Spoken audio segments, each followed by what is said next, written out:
बहुजन महोत्सव 2026 वर्ष दुसरे हा कार्यक्रम खरंच खूप आनंदाचा कार्यक्रम आहे आणि सर्व बहुजनांना एकत्र आणण्यासाठी हा कार्यक्रम घेतलेला आहे. या कार्यक्रमाची रूपरेषा 25 तारखेपासून 30 तारखेपर्यंत कार्यक्रम आहे. 25 तारखेला आपण भजन स्पर्धा घेतलेल्या आहेत. त्याचप्रमाणे 26 तारखेला महापुरुषांच्या जीवनावर ऑर्केस्ट्रा असणार आहे.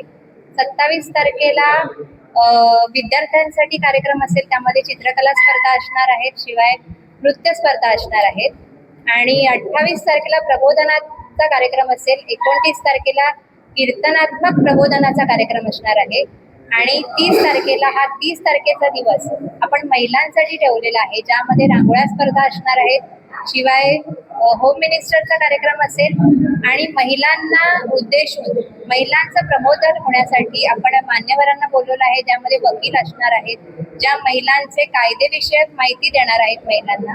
त्याचप्रमाणे त्यांचे संरक्षण कसे करता येईल किंवा संरक्षण कायदे काय आहेत याबद्दल माहिती देण्यासाठी आपण मान्यवर महिला उपस्थित करणार आहे. त्यासाठी तर या ठिकाणी मी सर्व ज्या बदलापूरमधल्या महिला आहेत त्यांना मी असं आवाहन करते की या कार्यक्रमासाठी जो 30 तारखेला महिला दिवस आपण ठेवलेला आहे त्या कार्यक्रमासाठी उपस्थित राहावे आणि कार्यक्रमाची शोभा वाढवावी. बहुजन महोत्सव हा कार्यक्रम आपण छत्रपती शिवाजी महाराजांचा, मातासाहेब जिजाऊंचं रयतेचं राज्य स्वराज्य स्थापन करण्यासाठी किंवा डॉक्टर बाबासाहेब आंबेडकर आणि महात्मा फुले यांचं स्वातंत्र्य, समता आणि बंधुता या न्यायावर आधारित एक समाज निर्माण करण्यासाठी, सर्व बहुजनांना एकत्र आणण्यासाठी हा बहुजन महोत्सव आपण साजरा करत आहोत. तर या ठिकाणी मी बदलापूरमधील सर्व जनतेस आवाहन करते की या कार्यक्रमासाठी सर्वांनी आवर्जून उपस्थित राहावे.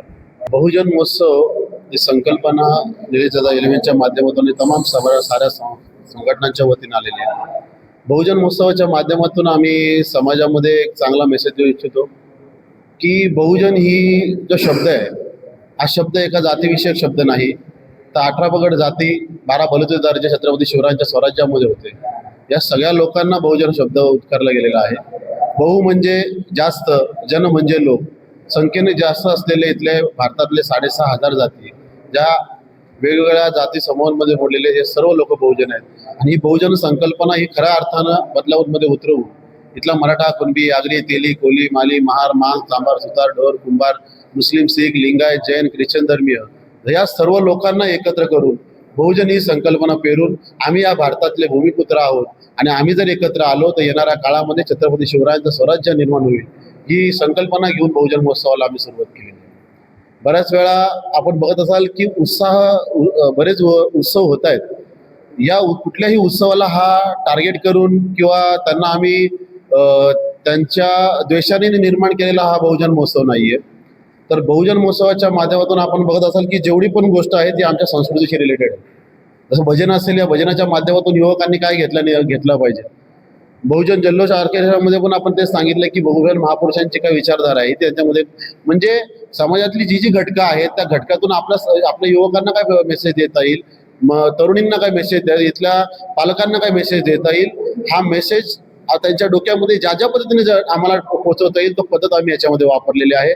त्यात भजन असेल, तुम्ही नृत्य जर बघितलं, या नृत्यामध्ये आम्ही नुसतं नृत्य नाही ठेवलं, याच्यामध्ये आमची कन्सेप्ट आहे महापुरुषा महामायांचा विचारधारा असणाऱ्या गाण्यांवरती जे नृत्य होणार आहेत ते समाजामध्ये चांगले प्रेरक मेसेज देणार आहेत. प्रबोधनाच्या माध्यमातून आज इथल्या युवकांना काय गरजेचं आहे ते मेसेज आम्ही त्याच्यामध्ये देणार आहोत. कीर्तन महोत्सव जर तुम्ही सांगितलं, कीर्तन आज बरं बघा युवक कीर्तनामध्ये नसतात, 60च्या पुढची लोक असतात कीर्तनांमध्ये असतात. मग कीर्तन आताच्या घडीला प्रासंगिकता कीर्तनाची काय आहे ही उद्देश आम्ही लोकांपर्यंत पोहोचवणार की कीर्तन हे नुसतं टाळ वाजवण्याचं साधन नाही, तर इथल्या लोकांची टाळकी फिरवण्याचं आहे, इथल्या युवकांना चांगलं प्रेरणा देणारं काम आहे. हा मेसेज आम्ही देत इच्छितोय. म्हणून ही जी गोष्ट आहे बहुजन महोत्सवाच्या फॉर्मॅलिटीचा कार्यक्रम नाहीये, हा इथल्या युवकांना, इथल्या पिढीला सुधारण्याचा कार्यक्रम आहे. येणाऱ्या जनरेशनला एक चांगला मेसेज, प्रेरणादायी कार्यक्रम देण्याचा आम्ही प्रयत्न करत आहोत. आणि इथल्या व्यवस्थेमध्ये जी अडकलेली महिला आहे आज तिला कुठंच प्राधान्य दिलं जात नाही.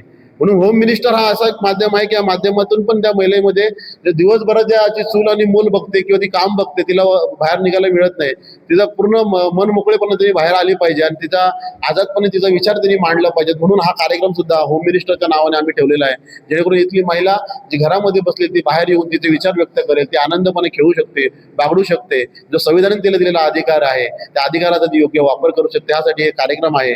तर बहुजन महोत्सवाच्या माध्यमातून लोकांच्या मनामध्ये फार चांगले विचार चालू आहेत आणि आम्हाला प्रतिसाद आहे. आणि सर्व समाजातून आज मराठा, कुणबी, अगदी तमाम समूह, SC ST OBC मायनॉरिटी लोक आम्हाला साथ करतात. मला असं वाटतं बहुजन जो महोत्सव इथं ठेवलेला आहे महाराष्ट्रात, याची फार चर्चा चालू आहे आणि येणाऱ्या काळामध्ये बहुजन महोत्सव हा महाराष्ट्रातला सर्वात मोठा महोत्सव असेल. येणाऱ्या काळामध्ये जास्तीत जास्त लोकांना जोडले जातील आणि युवकांना, महिलांना एक प्रेरणा देणारा कार्यक्रम असेल, एवढंच मी आम्ही बोलतो आणि इथंच थांबतो. बहुजन क्रांती मोर्चाकडनं मी जाहीरपणे या कार्यक्रमाला समर्थन देतो. जास्तीत जास्त लोक या कार्यक्रमाला उपस्थित आहेत एवढं बोलतो. थांबतो. जय जिजाऊ, जय शिवराय, जय संविधान, जय भारत. अल्पावधीतच लोकप्रिय झालेला भारताचा बुलंद आवाज आपला Bharat channel subscribe, share, like आणि कमेंट्स करायला विसरू नका.